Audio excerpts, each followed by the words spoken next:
Hello, I am back, and that was the last example that I did for part 1. That means we're still in section 1.5, and let's try to look at more examples.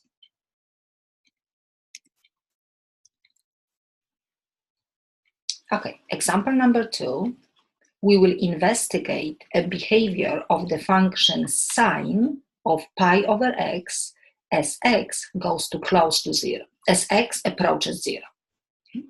We may notice that x equals to 0 is not part of the domain because we can't put 0 in the denominator. That means what we will do, we will look at the graph of this function, that's our function, f of x, and based on the graph, we will check the behavior. That means the graph looks like that.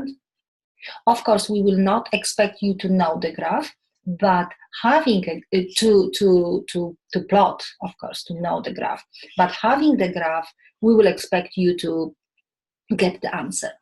That means we can see, this is of course trigonometric function, periodic function, and the behavior of this function at 0 we don't have the value, but looking at the graph, hopefully we can see that the values are like jumping, like oscillating between the value 1 and negative 1, 1 and negative 1, on the left and on the right hand side. That means what I can say that the function is not approaching one certain value. Okay? As x goes close to 0, it's like jumping. That means we can say that since function doesn't approach a fixed number as x approaches 0, we have to say that the limit of this function does not exist. It's undefined. Okay? That means we have an example of the function that we can't really state a limit. Limit cannot be really evaluated because I can't really say, oh, the answer is positive and negative 1. No, I can't say like that. If I don't have one particular value, then the limit is undefined. Okay? Example number 3. Find the limit of the following function as x approaches 0.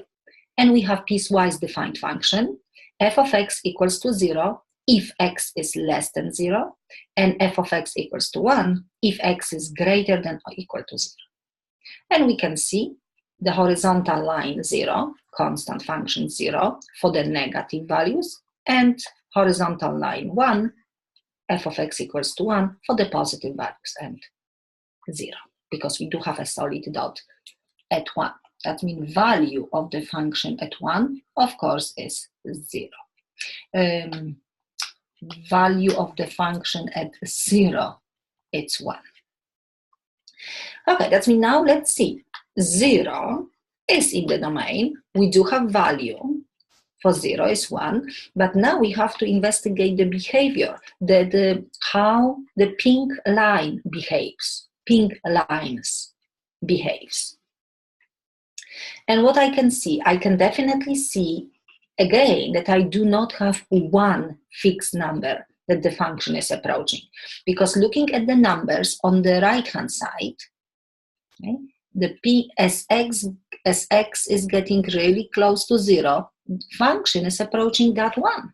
We can even nicely see. Or if I will be on the left hand side, the pink line as x approaches 0 is approaching 0 too. That means we do have two different values.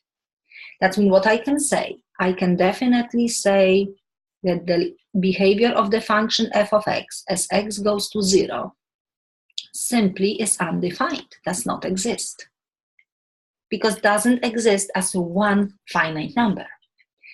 But what we will do, since I do have an answer on the right hand side and the left hand side, we will, in the cases like that, we will define one-sided limits. The left and the right hand side. Because of course the mathematician, they didn't really want to leave it like that oh, the limit is undefined. Of course, the whole limit is undefined, but we do have the left and the right hand side limits. And let's look at the notation. limit of the function f of x as x approaches 0, and now you may notice the little like negative sign, but it's not really negative sign, it's just telling me the left-hand side. That means this negative symbol on the top in the power place will indicate the side, 0 from the left-hand side. Of course, 0 from the left is negative, but not always the left-hand side will indicate the negative numbers. For example, 2 from the left, if x approaches 2 from the left, the values 2, like just from the left-hand side, are like 1.9, 1.999. That's the value from the left-hand side, which is still positive. That means please do not read this as a negative values always. Okay? Okay, I can remove this. And we know that from the left-hand side, we have 0, and from the right-hand side, respectively, in the power form, power place, we do have a little plus symbol, positive, but this indicates the right-hand side. The limit of the function f of x as x approaches 0 from the right-hand side, it's 1. We can see that.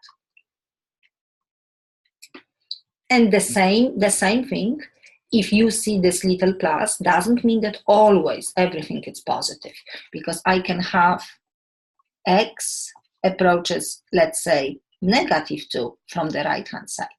That means negative 2 from the right-hand side is like negative 1.999. It's still a negative number even if it's the right-hand side. Depends what value we are at. Okay? That means this represents right-hand side, negative symbol represents the left-hand side. And then I can have my conclusion that the limit at 0 overall is undefined. That means now we do have a really important definition. If the limit on both sides, left and the right, is different, then the limit overall at this point is undefined. Or I can state this definition the other way. Limit of the function f of x as x approaches a equals to L if and only if the right and the left-hand side limit are also L. They have to be the same in order to say this.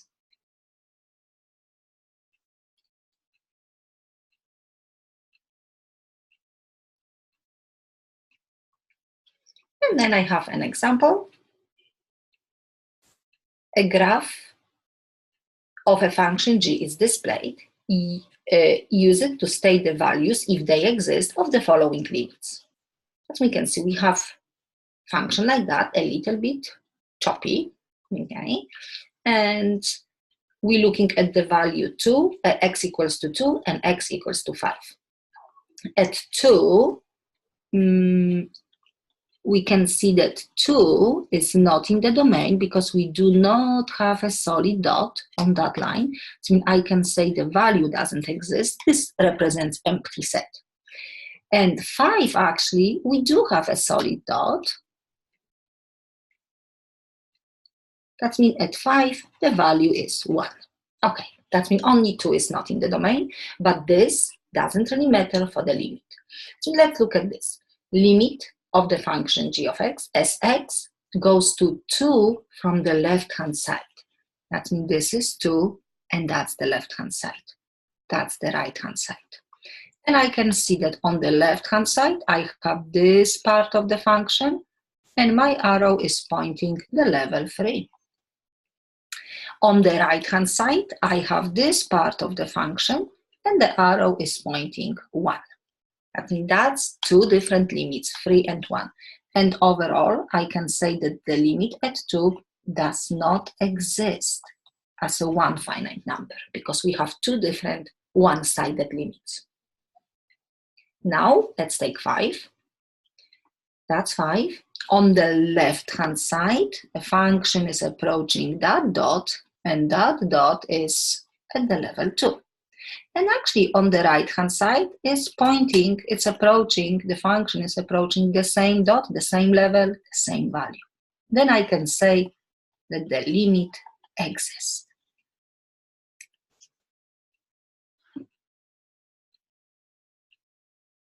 Okay? And of course, the values, the exact value, as I said before, it's simply 1, the solid dot. I can remove my pen. Okay. Okay. That means now let's investigate another function. Find the limit at 0, as x approaches 0, of course, of the function 1 over x squared, if it exists. We know because 1 over x squared is one of the basic rational function and is our fundamental functions for calculus. That we know the graph, hyperbola, in the first and the second quadrant. And what we can see, as x, it's getting really, really close to 0 on the left and on the right-hand side, the values are getting extremely big. And I do have some numerical proof. If x is 1 or -1, because we're squaring, that means it doesn't really matter if the value is 1 or -1. It's an even function, symmetric with respect to the y-axis. That means if x is 1, the value is 1. I can say 1, 1, or if x is negative. If x is half, we will flip the square of the value 4. If the x is 1.2, which is 1 of 0.2, which is 1/5, then we will flip the square 25. So we can definitely see as soon as I am getting closer to 0, the values are getting huge. And we do have a symbol for a huge number. It's simply infinity. But what I can say as a first answer, I can say that this limit, the behavior of this function as x approaches 0, doesn't exist as a finite number, because this is not a number, it's just a symbol indicating a huge numbers. Okay, that means I will say this, okay, and we will call infinite limit, but please remember the limit I can also say if you will provide answer like that, it's still correct, because the limit does not exist as a finite number. Of course, you probably realize as soon as we have D and E does not exist, we always proving why. What is the reason? Sometimes the reason is that the one-sided limits are different. Sometimes we have like two numbers, like the oscillation for the sine function above. We can also say this, or this is another reason. The values are huge, infinity. We will expect from the students to, of course, put that answer, infinity, to indicate what kind of like undefined limit we have. Okay? But please remember that both of the answers are correct. Okay? That means this is the answer that we like you to put. And then I have another function, 1 over x. How this function behaves at 0, since 0 is not in the domain. That's the function. This is y, this is x. It's hyperbola, but in the first and the third quadrant. And of course, what we see on the right-hand side, we see the values are approaching positive infinity. And on the left-hand side, the values are getting huge, but in the negative direction.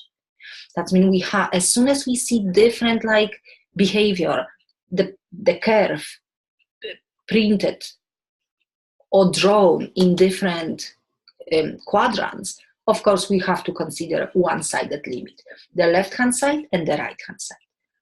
And then we can put the entire limit. That means the left-hand side is negative infinity, the right-hand side is positive infinity, and then I can definitely say this. Even if both of them doesn't exist as a finite number, this is definitely D and E, because one-sided limits are different or because it's infinity.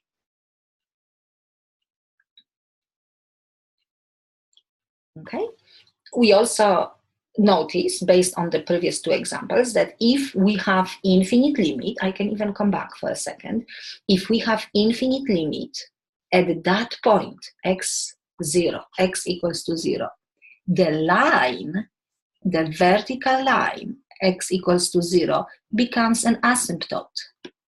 Okay, that means this is a vertical asymptote.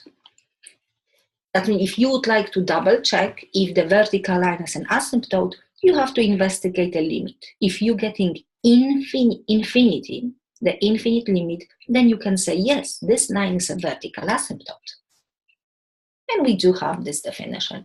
If the limit of the function at the value a, or from the left or from the right-hand side, is positive or negative infinity, we will call this line a vertical asymptote, always.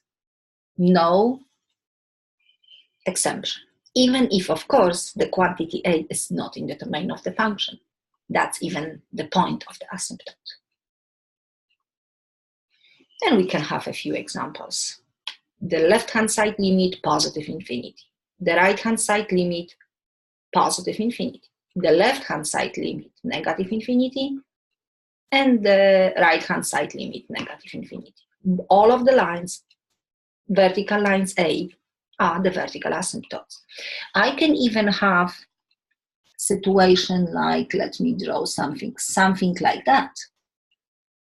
We can see we do actually have a value at the asymptote, which a little bit doesn't make sense, but it's still okay. On the right-hand side, the line plays the role as an asymptote because we can see function is approaching that line, not touching that. I mean, this is still a vertical asymptote, even if the left-hand side doesn't really match to my definition. But it's just one-sided definition. If we're satisfying one side definition, it's still okay to say that it's vertical asymptote. I have, okay, that means this is everything. This was just I just finished section 1.5, and I will run another session for 1.6, and you will see the link on Canvas. Thank you.